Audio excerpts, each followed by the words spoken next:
It's connecting, and I see you. Great. Hi, How are you? I'm great. How are you? I'm doing wonderful. I had to read off this bio because this bio comes stacked. Does And it? But no, thank you. it comes very much so stacked. I mean, you first of all, you went to Harvard, so let's just, we have to No, give you that it's moment. college. Yeah, I mean, it's just college, but it's, the number, is it the number one school now? Or yeah, I I, know. I think it trades off every year with like Yale and Princeton. I don't know. Yeah, but one of the top three schools, and then you went off and you got a master's in fine arts. So not everyone does that.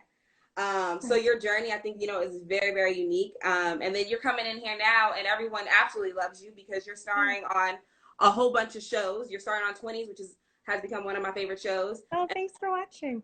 Of course, what? Of course. But before we get into that, and before we get into getting to know who you are, I always play a game. Okay, let's play a game. So this game is I'm going to read off the lyrics of a song. Okay. And you have to guess what song it is. Okay. All right? I am a granny. I'm going to say this before we start. I am a granny. I listen exclusively in my car to NPR or like dinosaur songs with my son. Okay. So if this is like current bops. It's not current bops. Okay. And theme to it. Okay. Okay? So hopefully you'll get it. Okay. So we're gonna see what happens. I think you'll get this though. This song came out when you were in your teenage years. Okay. I think this was your teenage. Yeah, it was your teenage.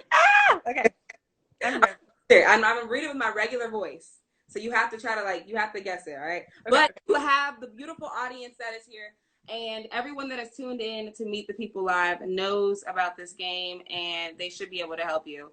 So, okay. All right, let's do it. I thought, hi, Nisha. Sorry. All right. Yeah, first coming in. Okay, so here we go.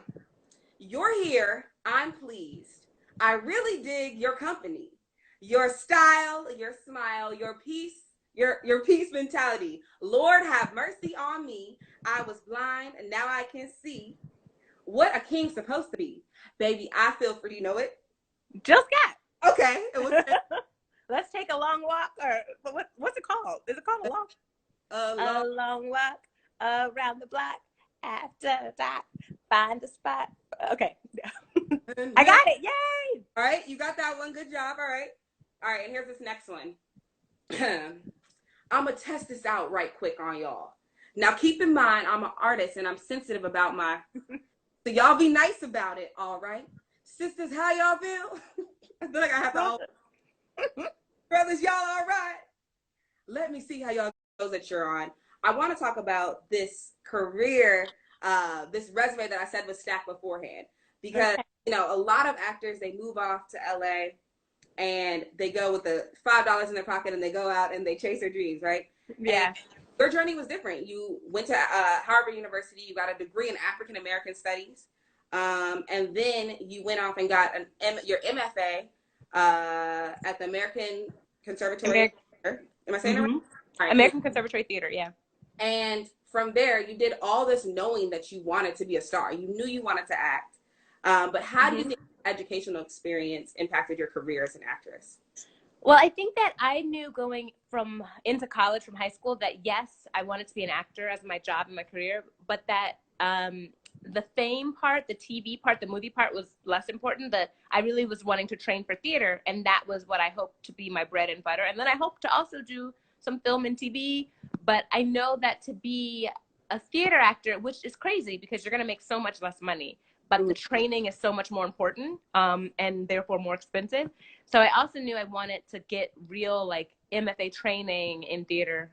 So I've always just had an idea that I would go to college and have a regular liberal arts experience, study a lot of theater, but that I would get my training in an MFA program just so I could be a well-rounded actor to do regional theater, and then also hope to do film and TV. And it's sort of worked out that I'm doing a lot more TV than I am theater, but that's still going to always be a big part of who I am in my career path. Yeah, it's almost like the complete opposite, because immediately, when you were finishing up at the conservatory, you booked Fruitville Station. And yeah. Still there, and then you booked it, and then from there, you've now gone on to become this star. I don't know about that, but thank you, girl. You gotta accept it. That's what you. Okay, I want to just walk in that. Yes, yeah, thank you. And I forgot before we even started. I told you to bring your margarita, and we yes, and I did. Mine's brown. Now I have to tell people why, because I made my simple syrup from scratch. Oh. Yeah. Well, aren't we fancy? It's just, no, I ran out of simple syrup, but it's just water and cane sugar. But it's brown sugar, guys. So. Oh, a brown sugar margarita. Well. A little healthy. So cheers to you on that, and happy Cinco de Mayo. Cheers. Happy Cinco de Mayo. Change it to my name. But yeah, so you kind of done the opposite from that. But can you just talk to me just about like the difference between being a theater actress as well versus being somebody that's on TV and film? Well, I think that the difference in terms of the work of like the craft of acting is minimal. So I think as an actor, you're tasked with embodying a character, telling the story, and I think for both mediums, you're doing the same thing.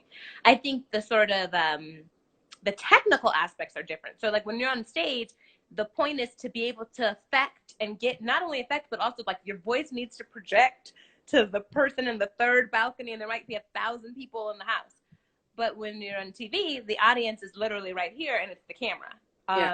And so there are differences in sort of the technique, but the craft of acting and what you're really, the essence of it is the same. Mm-hmm. And how are you able to like kind of like, I guess like transition from that, moving over into film and stuff like that? Is there ever like a moment where you're like, oh, I was taught this when I was in the conservatory, and you want to like bring that out when you're doing television? I mean, I think I use all of the tools in my toolbox for all the things. So whether I'm doing a play or doing the 5th episode of a television series, I think the difference is the preparation. So for a play, you get a month of rehearsals with the director and your cast, and you're really like mining moments and discovering things, and you have so much time, and you will have a finished arc of a story. Whereas on TV, there's like no rehearsal. You show up, you hope the other person is ready to do their thing. You're going to do the same scene 10 times. Yeah. And then you have no idea what the editor is going to choose, what takes, and how it's going to end up. It's much more, it becomes that your part is just a little piece in the thing of it all. And it has very little effect on the overall outcome of it. It's a part of it, but whereas in theater, every day you are the vessel standing on stage, and you see the whole thing happening. So it's just different muscles to work, but I think the essence is the same. But it's pretty fun to be able to do both. Yeah, it's awesome. I see Kinsey in here. Kinsey's a writer on Insecure. Hey! And she graduated from Howard. She's a big sis. So I was like, yeah, I got to bring you up because Kinsey. Yes. Hey, Kinsey. Great job on each episode. But even when I'm like thinking about like, your character and everything and your journey into acting, we also have to just talk about like you being, I've learned that you're very plan oriented, right? So at one very plan oriented. You're like, I want to do this, A, B, and C. And you even said, like, I'm going to go to the conservatory, acting, and then I might go into film, right? But can you just talk about having to deviate from your plan? How did you go about learning and adjusting? Well, I think that up until the moment of like stepping out of school, my plans all worked. Like I left high school, I went to the college of my choice. I then ended up going to grad school. I got my degrees. And then I was like, oh, my plans will just keep working. And then that's not how it works in the real world. So it worked a lot for school, but this kind of career, and I knew this too, this kind of career, it's really up and down. You don't know what opportunities will come, and you just try to be prepared and available to grab a hold of them. So that's what I did. And it turns out that the first opportunity that came would be a 5-season series regular on the show. I didn't know that. I could not have planned for that. I just needed to be available for it. And then I was. And in between, I tried to do as much theater as I could. But I always knew, I moved to LA knowing I would do film and television and hoping I would, praying that I would. I just didn't know how it would manifest and how it would look. And here we go. Here we are. And this 5-season show was the last ship. You were a lieutenant on the show. I that, but now I'm in quarantine, so I can go and binge watch that. I mean, if you want, they are re-airing the episodes on TNT because the show is about a Navy ship trying to find a cure for a pandemic that's taken over the world. So it's a little close to home. Scary. Yeah, slightly scary. I don't know if I can emotionally take that right now, but you might not. I know I can't. So you might not be able to handle that.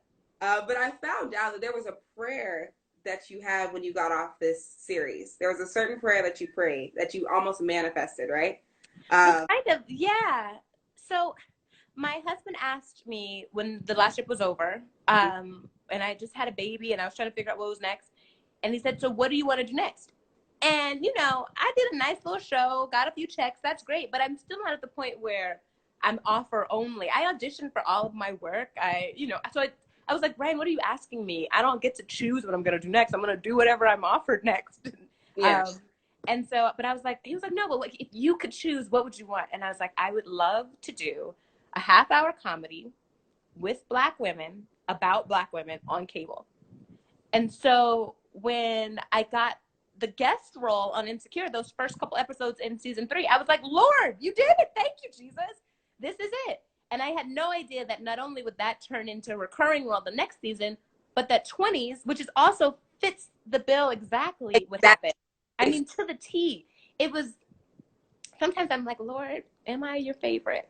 And he says, yes. No, I'm sorry. But seriously, and I think that the idea of manifesting is fine and all. And I think that, but I also think that God's going to do what God's going to do. And I'm grateful that he heard that prayer and that he offered it to me in this specific way. But if it had turned out in another way, I know that would have been right too. So, but I'm so grateful for both of these shows. It's so crazy though, because you literally spoke that into existence, and God was like, I'm going to give you your dream and then double it. He was like, yeah, I'm going to give you a dream. Exactly. He's like, I'm going to give you exactly that. And he didn't have to do that. That was just kindness and grace. And yeah. Yeah. And you're doing a great job. But that's why they always have to be prepared so that when that opportunity comes, you rise to that occasion and you're able to show out and do just that. And that's what you're doing. Oh. All right. I might have lost you. Okay. I don't know. Let me know in the comments, guys, if it's paused on her end. And then let me see here. Because I'm still seeing comments come in. So I don't know if she left, or if I just need to bring her back in.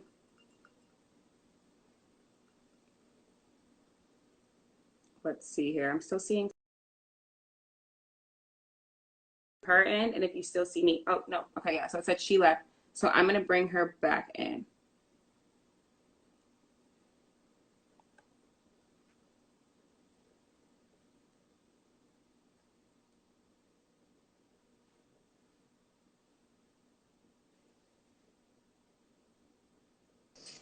Okay, hey, I don't know what happened. It just said you're done, but the live is over.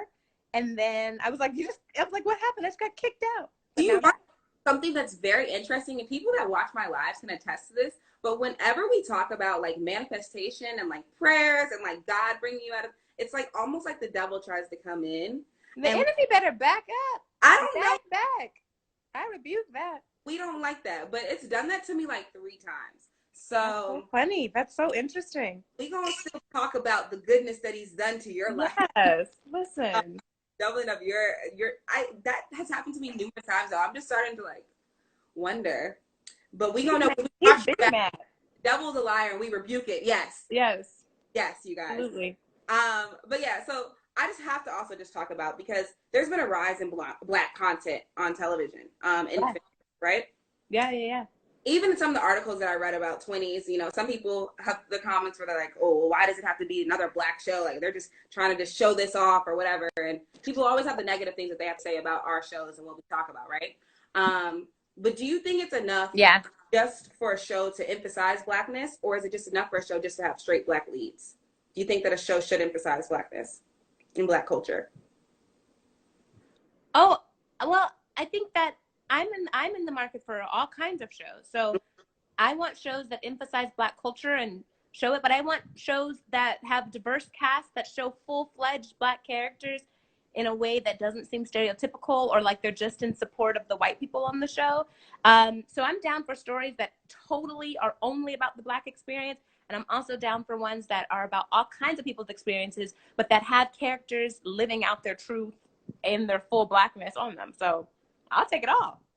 Yeah, you'll take everything. But I just think it's also just very important for shows to be able to showcase that, because the Black experience is a real experience. Yeah, and it is culture. It's not just a part of a culture. We drive the culture. So there was also, I had asked a question similar to Megan Good, and she mentioned, she's like, the Black experience is real life experience. So Yeah, our I Black, mean, the Black experience, it's reflected in what, in whiteness. I mean, it's not in a vacuum. It's not as though we're saying, here's a show about Blackness that has nothing to do with you as a white person, you as a Latino person, we live in the same culture and same society, and you can't ignore it. And your culture is what it is not what it would be without us. mm, speak that. Very, very true. And that just kind of just brings me to your character on Twenties. So with Marie, like we really seeing her growth on the show. Yeah. Very, your character is very important because not only when it comes to, you know, her relationship, but when it comes to her career in the office, you're about finding your voice, right? And it was interesting to seeing the talk, right? And that was such a great episode because that's something that we run into often when we're in the workplace. Yeah. But how did you go about finding your voice when it came to your roles in Hollywood? You know, I'm not sure that, I think I'm still in the process of finding it. I think that, like I said, I'm still auditioning for all of my roles. And so I'm choosing things that now I get to, I'm choosing based on what resonates with me, what I go in and audition for. I used to just go in for whatever. I would just be like, I need a job, I need work, I need to pay these bills, I'll audition for whatever. And now, and while I don't get to choose what I'll book, I certainly have become more choosy in what I audition for and what I think is something that I would be proud of to put out into the world. And so I've been grateful in that way. I feel like I've taken back some of my agency, whereas I think for a lot of actors, especially like working class actors who are still hustling, it feels like we don't have much agency because we don't get to choose what comes next.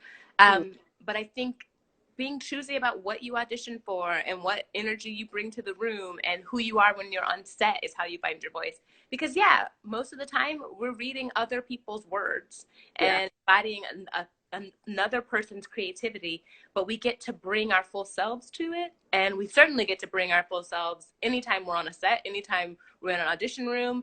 And so I try to bring my Christina voice everywhere, and I try to speak from that and never shy from that. And I spent a lot of time, even on the last ship, on set for the first couple of years, feeling small. Not because anybody made me feel small, but because I didn't feel like I belonged there yet. And like, how did my first role get to be a full series regular role? And maybe I don't know what I'm doing and feeling like an imposter instead of bringing who I am and my full self. And I don't do that anymore.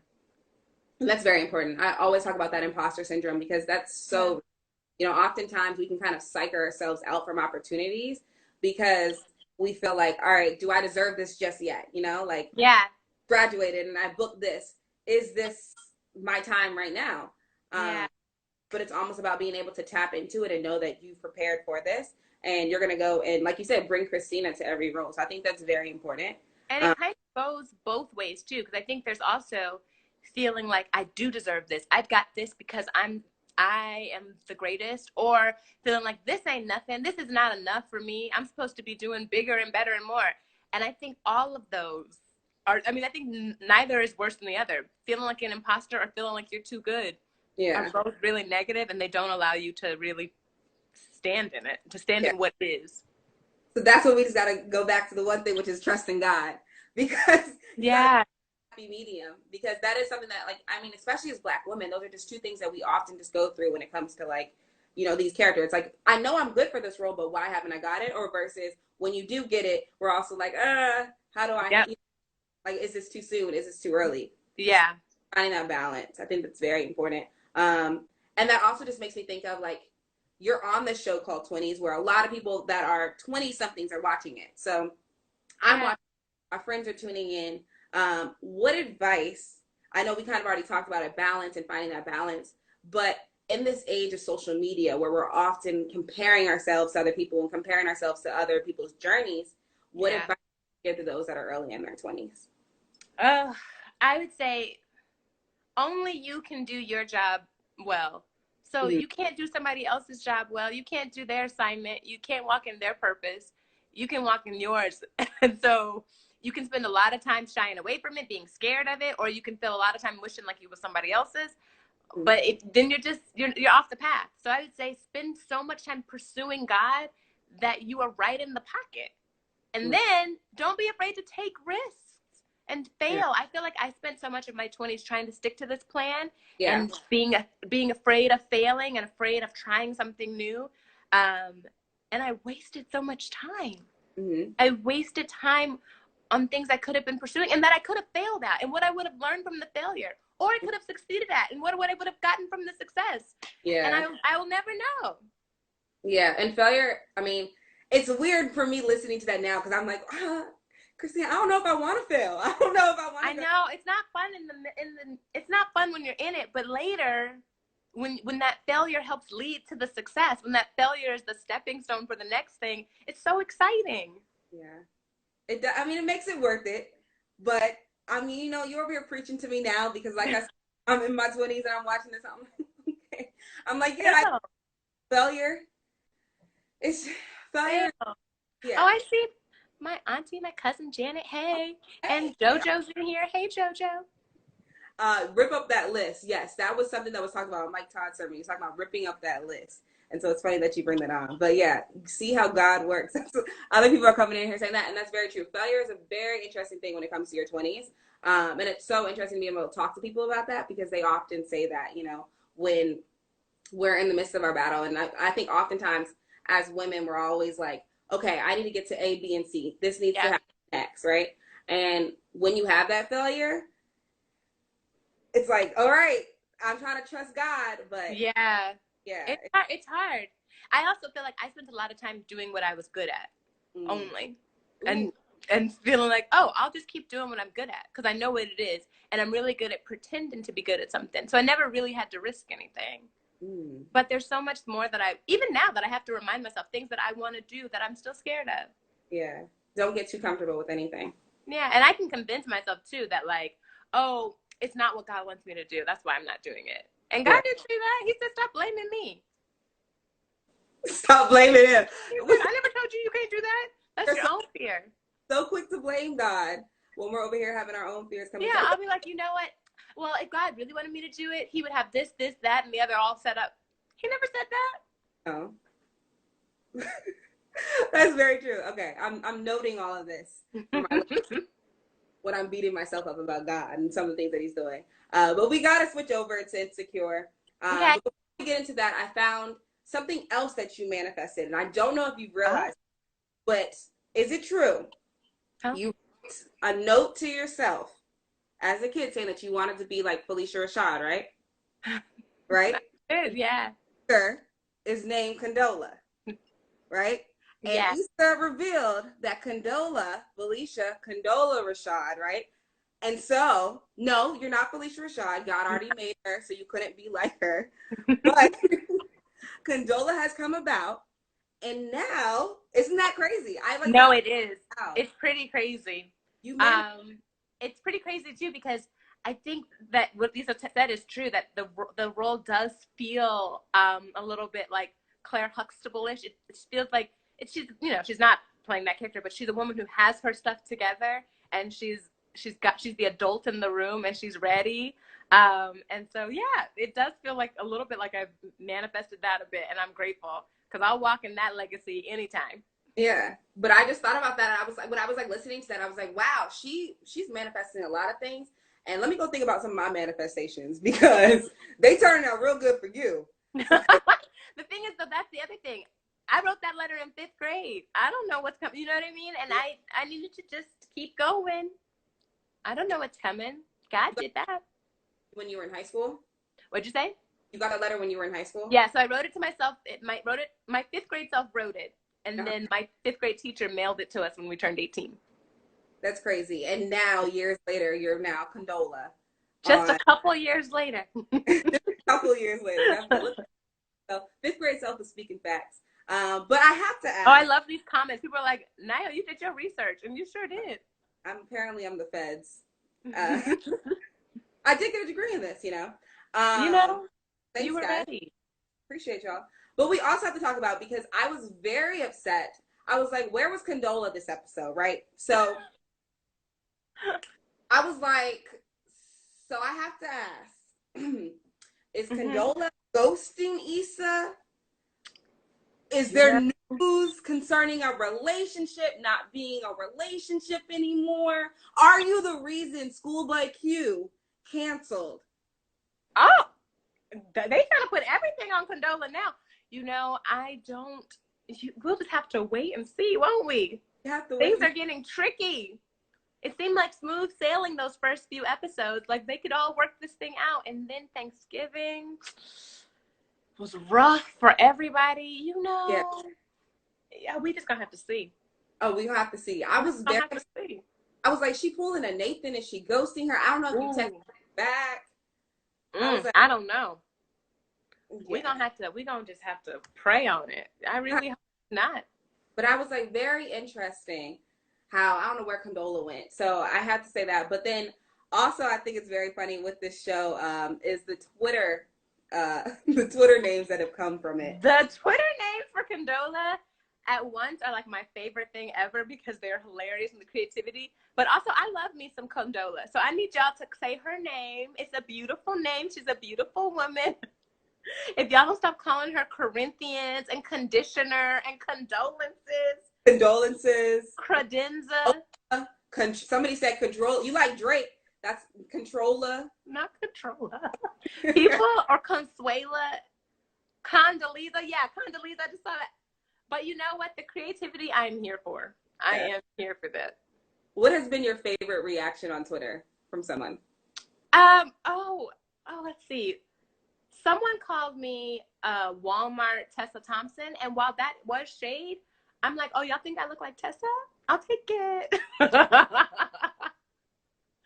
But the condolences, I think, condolences is maybe my favorite because that is what you say to someone when someone has died. And they were like, well, Lawrence Misa's relationship has died, so condolences. And that was pretty hilarious. All right. So the questions that I'm going to ask are to Christina and not Condola, all right? Okay. So this means that you can answer them. Okay. I don't like the Walmart comment. So whoever said that, Walmart. No, you're not, but whatever. But I have to ask you, do you think it was right for Condola wanting a relationship immediately following her divorce? Well, I think that it's been a year and a half. Okay. She's divorced. And so I think that's a fine, fair amount of time to start dating. Mm-hmm. I also think it's a fair amount of time to set boundaries for yourself in that dating and to say, this is what I'm looking for. This is not what I'm looking for. And to be clear about it. I'm not sure that her and Lawrence have been so clear on that. But I also think that from the way that this show is set up, because it's been so long since it last aired, it seems like a lot of time has passed. But really, from that date we see at the end of season 3 to Thanksgiving is only like 2 months. So they've only been dating for like a couple of months. Yeah. And so they're still in that sort of fuzzy, unclear area. But I think a year and a half after being divorced is a fine time to sort of step out and see what's going on. But do you think that they're actually in a relationship? Because this is another thing that I have with people. Some people are like, they're not in a relationship. They're just casual, right?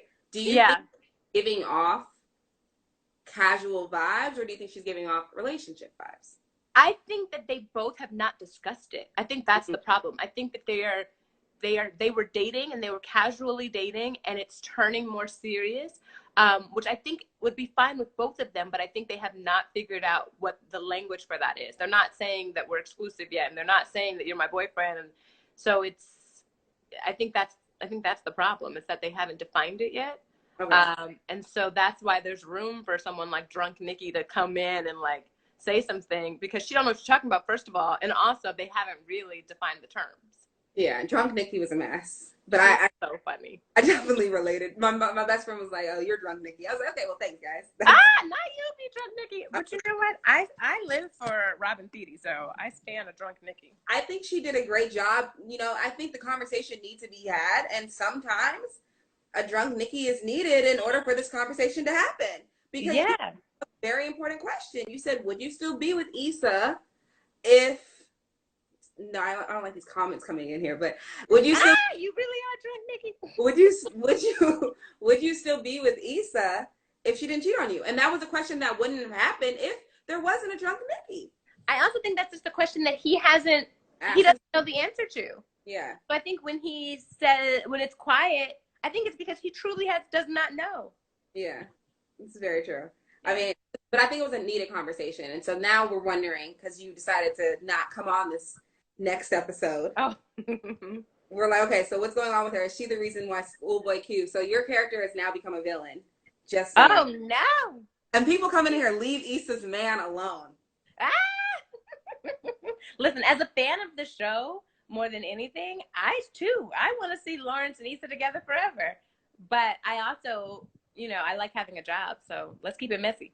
All right. And Brittany said, don't ask your questions you don't want him to think about in his quiet moments. That's a really good point. But he went home in his car ride home, was like thinking, like, dang, do I want to be back with her? Yeah, but you know what? I'd rather him answer the question now than for Condola and Lawrence to be in a deep, long relationship, and he hasn't figured that out yet. So go ahead and figure it out. Also, Condola's not pressed. That's what I love about her. She's into it. She's into him. She's into the block party. She's into helping Issa. But those things are not her whole life. Even at Thanksgiving, we see that she has all these friends and a full life. And as much as her marriage falling apart was hurtful and hard, she's kept a full life. And I love that. I think it will also be interesting to see you peel back a little bit, though, because Condola is pretty perfect. It's like, how can she be friends with Issa? How is she okay with being friends with Issa? How is she in this relationship? How did she just get over a divorce? There's a lot of things where you're like, okay, so I think Condola might be a Libra because she seems wants to be a little too balanced. Okay. And I don't know anything about signs, but I'll go with Libra. I surround myself with a lot of Libras, so I'm starting to think that Condola might be a Libra. And then I have to ask, what side are you on when it comes to Molly and Issa? Oh, I've been so frustrated with them. If they don't just figure it out and sit down and have a conversation, I can't. I'm not on either team. I used to be like, oh, team Issa, team. Now I'm just like, figure it out, y'all, or team breakup. I'm team breakup. Take a break. I don't know. They stress me out. All right. So before we go into the Q&A with people, I also want to just talk about just the fact that you are a mother. You're balancing that while also starring and being on 2 different shows. How has that balancing act been for you? I decided when I first moved to LA, back to LA, and started going down this road, that I was going to be an actor, of course, but I was always going to prioritize my personal and family life over that. So I knew that I wanted to have children, and that was going to be part of my plan. And I know that in this kind of career too, the timing is never right and never makes sense, because my job I do with my body. And so carrying a big old baby in it and then having to take time away to be with that baby, it's never going to be the right move for a career. But that was always going to be my number one choice.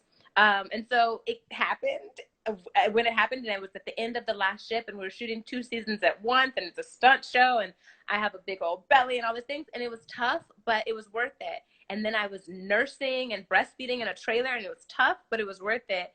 And so I think every moment that of this whole journey in the last 3 years, my son is 3, has been, I'm going to make this the priority, and then I'm going to try to do as much work as I can in the way that is still helpful to my family. Yeah. And God has been so good. My husband has a shoe company, and he's his own boss. And so we've been able to sort of be flexible with that. We have a lot of friends and babysitters and people who pop in and help out. And so it's been a balancing act for sure. I have been on my way to a school drop-off and get a call saying you have a fitting right now, and then you got to come in and be on set in a few hours, and how are you going to do it? But we do it, and it's worth it. I'm surprised he's not running around right now. I was like, oh, I wonder if he's going to like. Oh, thankfully we have a backyard. So he is outside with his daddy in the backyard. Yeah. Okay. I was wondering about that. Yes, you guys is married and she does have a kid. Condola, however, may or may not be single. Okay.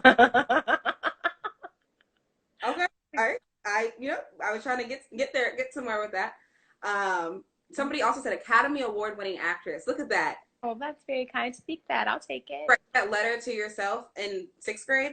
Yeah, did I put that in there? Because I'll take it. Yeah, because everything else that was being manifested. So how would you say your husband has also impacted your career and your choices and within your career? I think that I feel so blessed to have a partner, because this is the kind of career that's really, you know, it's an emotional ride. There's a lot of no's. There's a lot of uncertainty. I don't know when I'm going to work and what it's going to look like, and like how much money I'm going to make in a year, or if I'll qualify for health insurance or not, and all those uncertainties. It's been such a blessing to have my best friend with me, and for him to be so supportive, and so he champions me, and he is also not an actor. And I know that there are couples who are both actors and it works for well for them. That would be my worst nightmare. So I'm grateful that he is creative but not an actor. Yeah. So I feel really, really blessed to have him. And he recognizes that I'm going to make the choices I make, but he's so supportive and has been super helpful. Perfect. All right. So now we're going to go into Q&A. So I know there's some questions in here.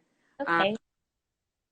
Okay. This one's, all right. I like this one. So I'll try to get into some insecure questions, and I'm going to go into some regular just acting tips, and then we're going to get off of here. All right. So has Issa Rae's tribe come after you on Twitter? You know, I didn't live tweet with the last episode, and I very rarely am on Twitter, so they might have this week, but I don't know. Oh, you didn't see if people said anything? I didn't look. Ooh. I was putting my son to bed at the time that everyone was live tweeting, and so I'm not like an active Twitter user, so I have no idea what they said. I'm over here like, maybe I should go check my phone and see if I said anything about you not being on. But you know what? I also am really, really good at, for some reason, I separate the Condola from Christina. So I love when people talk about Condola. Say what y'all want. Come for her. Don't come from her. Like, I think that's great. I think that just makes me feel like I'm doing a good job with the acting part. But I never take it personally. So I'm like, come for her. That's fun. Keep talking. Christina. Yeah. Keep talking about Condola so I can keep coming back. Exactly. I'm like, let's keep the conversation going. I'm into it. All right. Let's see here. What else? Let me see if I see anything. Anything else about... Okay. Somebody asked in here. I don't know why it's... Did it come up on the screen? I don't know. No, I don't see it. Okay. So it's acting weird. But somebody asked, how do you like working with Jay Ellis? Oh, you know what? Because he gets on my nerves, I want to say that he's trash and the worst, but I just say that because he's great. He really is. He's very professional and kind, and he's a wonderful scene partner. I really love working with him a whole lot. Awesome. And you have some talented actors and actresses that have worked on the show, that are on the show. That actually makes me think of Kerry Washington. She's a director on an upcoming episode. Yeah. It was interesting because Iman and Issa were both like, Kerry was not an easy director because she was like expecting the best from people. What was that experience like for you? I did not work with Kerry. Oh, you didn't? Okay. Dang. All right. Sometime soon. I hope so. Lord, I'll take it. Yeah. All right. Here's a good one. Who do you think is the most underutilized character on Insecure? Ooh, that's a really good question. I don't know. I don't want to say underutilized because I think the writers are doing their thing, and will write what they need to write. But I can talk about characters that I miss when I don't see them for a while. Like, I'm obsessed with Trina, who is Issa's tenant who lives upstairs. Yes. And she is just hilarious, and I'm happy to see her pop up whenever she does. Yeah. I also this is not the question, but I really miss Issa's work colleagues back when she worked at the nonprofit. I thought they were so hilarious. I loved all of the work scenes. Yeah. So I miss those. But I don't know who's underutilized. But I do, you know what? I stan Kelly and Tiffany. So I love to see Natasha Rothwell and Amanda Seales whenever they pop up. And I love that they're there a lot, but sometimes I want to know more about their own worlds. Yeah, no, I feel like that way about Kelly. I wish that there could be more of an episode kind of like getting into. Yeah. But I also recognize that Kelly, played by Natasha, is a writer and a producer on the show, and she's like, y'all, I got to be in this writer's room. I can't be always. Yeah. But every time she's on the screen, it's like you need Kelly on the screen. Like, yeah, you can't stop watching her. She's magnetic. She's amazing. All right, so let's see. Okay, so this is a good one. And then we're gonna move over to, how do you prep to embody Condola? I think a lot of my preparation is like I would for any other character. I obviously read all the scripts. I try to really understand her motivations and what she wants in the scene. So I think a lot of scenes can be described as one person trying to get something from the other and vice versa. And so I try to figure out, what does she want? I also really love that she has a lot of confidence without being haughty or egotistical. So I try to walk in that and feel positive about myself. I think that helps. But she has a lot of me in her too, and so that makes it more fun and a little bit easier to do. All right. Would you say her fashion and her different hairstyles, is that you or is that Condola? Oh, that's Condola. That's because Condola has, you know, she's a whole team. She got the costume designer, a whole hair crew, makeup artist. I don't have that at home, so Oh. she's gonna always look 10 times better.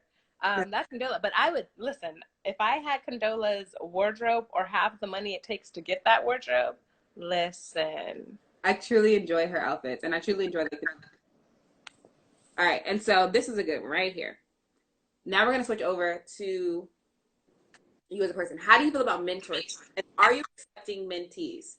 And this is Brittany. hi Brittany. Chris. I feel I am grateful for my mentors, and sure, I guess I've never thought of it as accepting mentees. Most of the people that I've sort of mentored, I've known or they've come into my life through others or some way. But if you DM, you can feel free to DM me. Oh no. Okay. All right. Someone said she's the best mentor. Is this one of your? Oh, that's my Alyssa. Hi, Alyssa Dissa. There we go. So she's right. She does mentor. She don't need no mentor. She's mentoring me. Oh. I love her. Okay, well the DMs are open, and then all right. Oh, this is a good one. Who is someone you would like to work with in the future? Oh gosh, there's just so many. I feel like there's directors I want to work with, and also actors I want to work with. But more than anyone, I would love to work with Felicia Rashad, who we talked about. She is a fantastic actor, but I would love to be directed by her in a play. All right, cool. And so we do have to close out, but I always ask people this. What book are you reading right now? Ooh, I literally finished the last page right before I came on this. Okay. I'm reading, it was Sing Unburied Sing by Jessamine Ward. It came out in 2017. Okay. Sing, say it again. Sing Unburied Sing. Sing Unburied Sing. Okay. And it is brilliant and beautiful and haunting and heartbreaking. And also, I finished recently Homegoing by Yag Yassi. Also so good. So those are my two recommendations right now. All right, so Homegoing by Yag Yassi and Unburied Sing. Sing Unburied Sing. Okay. And before we go, are there any new talents? Because you did say this before, that it's good to be able to learn some new things. Have you picked up anything new? I started knitting. I'm now a knitter. Do you have any scarves or anything near you? No, listen, since this quarantine began, I've made 2 sweaters, a blanket, a baby romper, and I'm making another blanket right now. A baby romper? A baby romper. I have been knitting, and I could not knit nothing before this. So I've been knitting. Okay, so is this baby romper, like, can he wear this in California, or is it hot? Oh no, it's not for me. It's for a baby. Yeah, no, I'm saying. Oh, is it? It's fun, right? No, it might be a little warm, but the baby I made it for is a newborn now. Okay. It won't fit her for a few months. Okay. She's gonna be fine. And it's probably, it has a lot more love than skill in it, so she probably won't wear it, but she'll know that Auntie loves her. No, very special romper, like hand knitted gifts. Like, yeah, gifts are great gifts. That's awesome. Thank you. Now I'm questioning. Maybe I should learn how to knit. That's pretty cool. No, it's fun. It's also something that you can do with your hands. I was looking at my phone just a little bit too much. And so it keeps my hands busy. It also means that I am creating something. You know, I'm not very talented in I can't draw nothing, but I made something. I make something. Hey, Kay and Luke Daddy. I get that social media notification that I've been on social media. I'm for too long. I've been on social media for this many hours of the day. I'm like, okay. Yeah. And those reminders, I'll be like, oh, dang. Because I'll set my limits, something that I'm like, I could never be on social media that much. And then I'll get the reminder and be like, I need to get back to my knitting and my book. Perfect. My producer put the books in here. Is this correct? So you can. Those are correct. That's correct. All right. So you guys, make sure you go and check that out. And everyone I'm trying to say can continue to support Condola, but I was like, can continue Condola. And it was just... But they can continue to support Condola as well as Marie. Condola's on HBO on Insecure. Marie is on BET. The season has ended, but you can go binge watch. Oh, and I forgot to mention this. You brought Vanessa Williams and Rick Fox back together. You're mind blowing. Do you know? No, that was a great day on set. We were like, and you know what? They're co-parents and wonderful people and friends. So it was great to be with them, and they're just so talented. That was so crazy. Like watching, I was like, wait, like, and some people were like, wait, they're not together anymore. I was like, no, they haven't been together for like years. Like it's been a long time. They were divorced back when she did Johnson Family Vacation, and that was they've had whole other lives, but they're amazing. But you brought that back together. Rick Fox played your father, and Vanessa Williams played your mother. So you're already walking in legends. But we're going to continue to support you in all that you do. You guys Thank you Insecures every Sunday at 10 p.m. EST. 7 p.m. Wait, it's 7 p.m. I don't know, but they can watch. Y'all watch 10 everywhere. Place. But to continue to support all that you do, and thank you. I'm here. Just thank you for everything. Thanks for having me. Of course. All right. So I will see you guys, and this has been another episode of Meet People Live. All right. Bye. Bye.